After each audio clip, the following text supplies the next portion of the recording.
샬롬, 우리 주 예수 그리스도의 은혜와 평강이 함께하기를 기도하고 또한 축복합니다.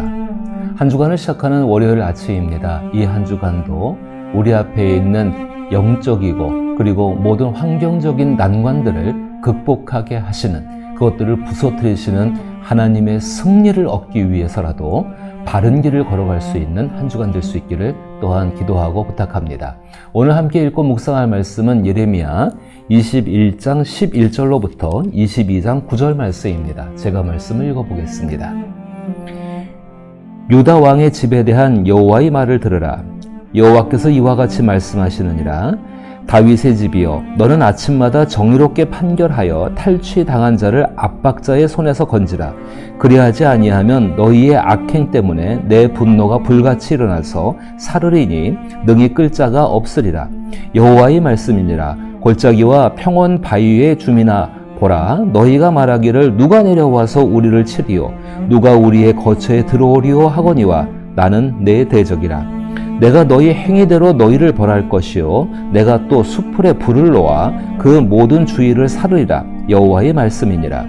여호와께서 이와 같이 말씀하시되 너는 유다 왕의 집에 내려가서 거기에서 이 말을 선언하여 이르기를, 다윗의 왕위에 앉은 유다 왕이여, 너와 내 신하와 이 문들로 들어오는 내 백성은 여호와의 말씀을 들을지니라. 여호와께서 이와 같이 말씀하시되 너희가 정의와 공의를 행하여 탈취당한 자를 압박하는 자의 손에서 건지고 이방인과 고아와 과부를 압제하거나 학대하지 말며 이곳에서 무죄한 피를 흘리지 말라. 너희가 참으로 이 말을 준행하면 다윗의 왕위에 앉을 왕들과 신하들과 백성이 병거와 말을 타고 이 집 문으로 들어오게 되리라. 그러나 너희가 이 말을 듣지 아니하면 내가 나를 두고 맹세하노니 이 집이 황폐하리라. 여호와의 말씀이니라. 여호와께서 유다 왕의 집에 대하여 이와 같이 말씀하시느니라. 내가 내게 길르앗 같고 레바논의 머리니라. 내가 반드시 너로 광야와 주민이 없는 성읍을 만들 것이라. 내가 너를 파멸할 자를 준비하리니 그들이 각기 손에 무기를 가지고 내 아름다운 백항목을 찍어 불에 던지리라. 여러 민족들이 이 성읍으로 지나가며 서로 말하기를 여호와가 이 큰 성읍에 이같이 행함은 어찌 됨인고 하겠고, 그들이 대답하기는 이는 그들이 자기 하나님 여호와의 언약을 버리고 다른 신들에게 절하고 그를 섬긴 까닭이라 하셨다 할지니라. 아멘. 오늘 읽으신 본문으로 시작하여서 22장 마지막 절까지 유다 왕조 전체에 대한 하나님의 선언과 그리고 그 마지막 있었던 그 유다의 마지막 왕들, 그 왕들을 향한 개별적인 선언이 이루어지고 있습니다. 이 선언에 대해서 하나님은 원칙을 한 가지 말씀하십니다. 앞에서 일반적인 백성들에게 하나님 말씀에 대해서 순종하는 삶을 살면은 모든 것 가운데에서 그 복으로 말미암아 이루어질 것이고, 그 사람들의 행위를 많이 강조하셨습니다. 그 모든 것 가운데에서 이제 유다의 왕들, 사실은 지도자지요. 맨 정점에 있는 사람들 향해서 하나님이 다시금 원칙을 깨닫게 하시는 것입니다. 오늘 말씀 보게 되니까는 유다의 왕의 집에 대한 여호와의 말을 들으라. 그리고 22장 1절 말씀 보게 되면은 여호와께서 이와 같이 말씀하시되 너는 유다 왕의 집에 내려가서 거기에서 이 말을 선언하여 이르기를, 다윗의 왕위에 앉은 유다 왕이여, 너희와 내 신하와 이 문들로 들어오는 내 백성은 여호와의 말씀을 들을지니라 라고 말씀합니다.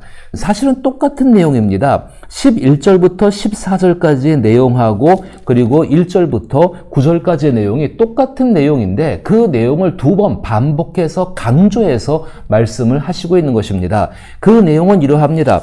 분명히 그 12절 가운데에서는 여호와께서 이와 같이 말씀하시느니라. 다윗의 집이여, 너는 아침마다 정의롭게 판결하여 탈취당한 자를 압박자의 손에서 건지라라고 말씀하십니다. 탈취당한 자를 압박자의 손에서 건지라. 정의롭게 판결하여. 그리고 3절 말씀에서는 너희가 정의와 공의를 행하여 탈취당한 자를 압박하는 자의 손에서 건지시고 이방인과 고아와 과부를 압제하거나 학대하지 말며 이곳에서 무죄한 피를 흘리지 말라. 한마디로 이런 것입니다. 이 사회가 이 유다의 사회가 하나님께서 정말로 이 유다의 사회를 바라보시는 모습이 어떠하냐면은 이들은 범죄의 소굴이 되어져 있다라는 것입니다. 이렇게 반문할 수 있을 것입니다. 아니 무슨 범죄의 소굴입니까? 우리는 정상적으로 잘 살고 있는데 겉모습은 번지르르 합니다. 그런데 그 내면적인 모습에 대해서는 완전히 여기 가장 약한 사람들이 울 수밖에 없는 사회, 힘이 없어서 보복하지 못할 뿐이지 얼마든지 그런 것들을 자행할 수 있는 사회, 한마디로 말해서 하나님의 인격 자체가 완전히 없어져 버린 그 사회 속에가 되어져 있다는 것입니다. 예레미야가 바로 이런 시대를 살고 있죠. 이런 시대 가운데에 제가 예레미야라면 저는 이렇게 한번 이 사회를 평가해 보고 싶습니다. 요즘 보게 되면 반려동물, 애완동물들을 많이 키우십니다. 그 애완동물들을 자기의 가족으로 받아들이고 그 가족처럼 사랑하면서 키우지 않습니까? 그런데 그 애완동물을 키우는 것만큼, 애완동물을 사랑하고 받아들이는 것만큼 과연 유다 이 사회, 그리고 지금의 우리 기독교인들, 과연 하나님을 그 애완동물만큼이나 취급하고 있을까요? 대우하고 있을까요? 애완동물은 재롱 떠는 거 보면 되지요. 근데 만약에 하나님을 나의 가족으로 받아들인다면은 그 하나님의 인격대로, 그 하나님의 성품대로, 그 하나님의 모습대로 받아들여져야 되고 그 모습대로 변화되어져야 합니다. 근데 과연 우리는 어떨까요? 우리 정말로 깊이 있게 한번 생각해 봐야 합니다. 내가 돌보아주는 나의 반려동물, 그 반려동물보다 훨씬 더 귀하신 분이, 아니 비교 자체가 안 되는데 그 분이 바로 하나님이신데 우리는 그 하나님에 대해서 우리의 마음을 어떻게 쏟고 있는가? 악한 것이 하나 있었습니다. 여기 유다 사회나 지금의 사회나 그 하나님에 대한 마음을 쏟는 것을 눈에 보이는 것, 외적인 교회의 모습들, 예루살렘 성전의 모습들, 거기에만 집중했었죠. 하나님께서는 영이십니다. 그분은 우리로 하여금 우리의 마음을 들여서 하나님과 함께 있기를 원하시는 분이십니다. 함께 있는다는 것이 무엇입니까? 서로 닮아가고 그것을 서로 이해하고 그리고 그 가운데에서 한 마음과 한 뜻이 되어져서 사랑을 나누는 모습이죠. 하나님께서 오늘 여기 유다의 왕들을 향해서는 그 21장 11절부터 14절에 대해서는요, 아침마다 정의롭게 판결하며 탈취한 자를 압박자의 손에서 건지라. 이거 왕들이 할 수 있는 것입니다. 근데 하지 않습니다.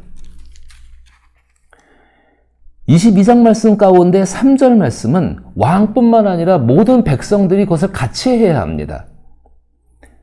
너희가 정의와 공의를 향하며 탈취당한 자를 압박하는 자의 손에서 건지고 이방인과 고아와 과부를 압제하거나 학대하지 말며 이곳에서 무죄한 피를 흘리지 말라.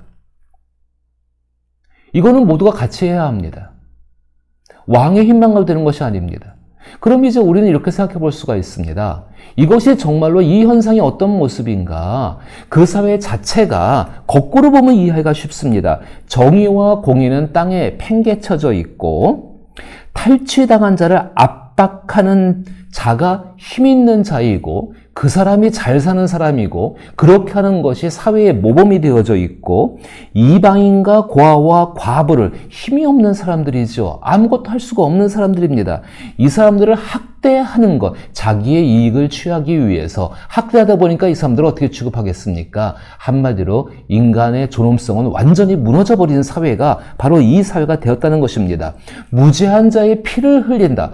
무죄해서 어떤 고통을 받는 것도 괴로운 일인데 그 가운데 피를 보기 위해서 생명을 잃게 하는 지경까지, 그것도 정치적으로 종교적으로, 그리고 더 놀라운 것 경제적인 것, 돈을 가지고서 그 일을 자행했던 것이 바로 이 시대의 모습이었고 그거의 중심 가운데 종교, 유대의 종교가 그 제사장들과 종교의 지도자들이 바로 그 자리에 차지하고 있다는 것입니다. 왕이 잘못을 하게 되면은 하나님 말씀 가지고 바로 잡아줘야 할 사람들이 바로 이 종교의 지도자들이죠. 그런데 그렇게 하지 않습니다. 백성들이 그것을 보면서 어떻게 하겠습니까? 이런 것들이 만연해 있는 것입니다. 자, 한 가지 분명한 것은 하나님 말씀, 모든 것의 진리입니다. 그 진리가 왜곡되고 또 한 가지 도덕적인 부패와 여기 있는 것처럼 약한 사람들이 보호받지 못하고 그 정의가 실현되지 못하는 사회는 반드시 망합니다. 그들의 명성, 그들이 해놓은 업적들, 아무 의미도 없습니다. 정말로 그 사람 개인적으로도 그 사람 안에서 하나님 말씀이 사라지게 되어지고 도덕적 기준이 해이해져서 이렇게 돼버리게 되면 망할 수밖에 없습니다. 그것이 어떤 모습인가? 오늘 13절 말씀 가운데에서 하나님께서 끝부분에 나는 내 대적이라고 말씀하십니다. 그렇게 살아가는 것이 하나님을 대적으로 삼아서 살아가는 삶입니다. 우리는 깨닫지를 못하고 있는 것입니다. 하나님께서 우리에게 어마어마한 것을 요구하는 것이 아닙니다. 하나님께서 오늘 여기 왕에게 왕으로서 할 수 있는 것을 하라는 것입니다. 그리고 여기 나오는 백성들, 이 사람들에게는 여러분들이 할 수 있는 것들을 하라는 것입니다. 어디에 따라서요? 하나님의 공의와 하나님의 정의, 하나님의 말씀, 하나님의 진리를 따라서 그 일을 행하라는 것입니다. 그 일들이 행해지지 않을 때에 그 사회는, 그 가정은, 그 교회는, 그리고 한 개인은 반드시 망할 수밖에 없습니다. 그럼 이 말씀을 이제 우리는 어떻게 이해할까요? 이 말씀이 하나님께서 이제 정말로 바벨론에 의해서 완전히 망할 수밖에 없는 이 사회, 다윗의 왕조, 하나님의 언약을 갖고 있는 그 백성들을 향해서 마지막 구원의 길을 주고 계시다는 것입니다. 우리는 예수 그리스도로 말미암아서 구원을 받았다. 그래서 우리는 당연히 천국에 간다. 예, 진리입니다. 신학적인 진리를 가지고 우리의 삶이 온전해지는 것은 아니라는 것을 기억하셔야 합니다. 만약에 우리가 그 신학적인 진리를 정말로 받아들였다고 한다면은 성경 말씀대로 주 예수를 믿으라. 그래야만 너와 내 집이 구원을 받았다는 그 말씀을 정말로 내 마음 깊은 곳에서 받아들였다고 한다면은 우리는 그 받아들임으로 인하여서 그 말씀이 내 안에 계심으로 말미암아서 우리는 우리의 삶을 바꾸어 나가고 나와 관계된 삶 가운데 이 하나님의 인격, 하나님의 정의, 하나님의 공의를 세우기 위해서 우리는 얼마든지 우리의 삶을 희생할 수 있는 삶이 되는 것입니다. 가만히 한번 생각해 보십시오. 하나님 말씀을 받아들였다. 하나님 말씀을 믿는다. 그래서 믿어서 구원을 받았다는 진리를 알고 있다. 그렇다고 할지라도 우리 안에서는 나 자신의 욕심과 욕망이 더욱더 꿈틀대고 있지 않습니까? 유대의 왕들이 그랬습니다. 그 왕으로 시작해서 그 이하의 신하들, 백성들이 다 그렇게 됐습니다. 그 가운데 그것을 합법적으로 만들어준 사람들이 바로 부패한 종교 지도자들이었습니다. 결과가 어떻게 나올까요? 8절 말씀에 여러 민족이 이 성읍으로 지나가며 서로 말하기를 여호와가 이 큰 성읍에 이같이 행함은 어찌 되인고 하겠고 그들이 대답하기는 이는 그들이 자기 하나님 여호와의 언약을 버리고 다른 신들을 절하고 그를 섬긴 까닭이라 하셨다 할지니라. 다른 신들을 섬긴다. 도덕적이고 정신적인 것들이 완전히 부패해버리는 것이죠. 하나님 말씀이 사라지는 것이죠. 하나님 여호와의 언약을 버렸다라고 말합니다. 이스라엘 백성들은 그렇게 말할 겁니다. 아니 어쩌면 요즘 교회에 정말로 모든 사람들이 그렇게 말할 겁니다.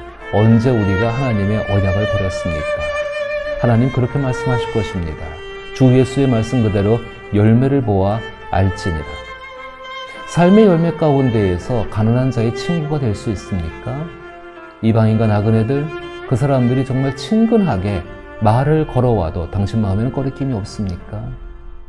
우리의 교회 가운데 가장 가난한 사람을 위해서, 가장 약한 사람을 위해서, 그 사람이 정말로 공공의 어떤 것 때문에, 조직적인 어떤 것 때문에 희생되지 않게 하기 위해서 마음을 쓰고 있고 그것 때문에 안타까워 있다면 분명히 하나님의 정의는 그 가운데서 이루어질 것입니다. 유다의 왕들, 이런 사회를 바라보는 예레미야의 마음은 어떠했을까요? 아팠습니다. 그리고 이 메시지를 전할 때마다 예레미야는 간절했습니다. 주여, 이 이야기 속히 끝나게 하소서. 오늘 우리도 그 심정으로 살아갈 수 있게 되기를 원합니다. 그리하여서 그리스도 예수가 우리 가운데 열어놓으신 그의 나라 가운데의 기쁨을 누릴 수 있는, 정말로 먹고 마시는 것 가운데 있는 것이 아니라 의와 희락과 화평 가운데 있는 그 나라의 즐거움이 오늘 우리 하루의 삶을 이끌어갈 수 있기를 나사렛 예수 이름으로 축복합니다.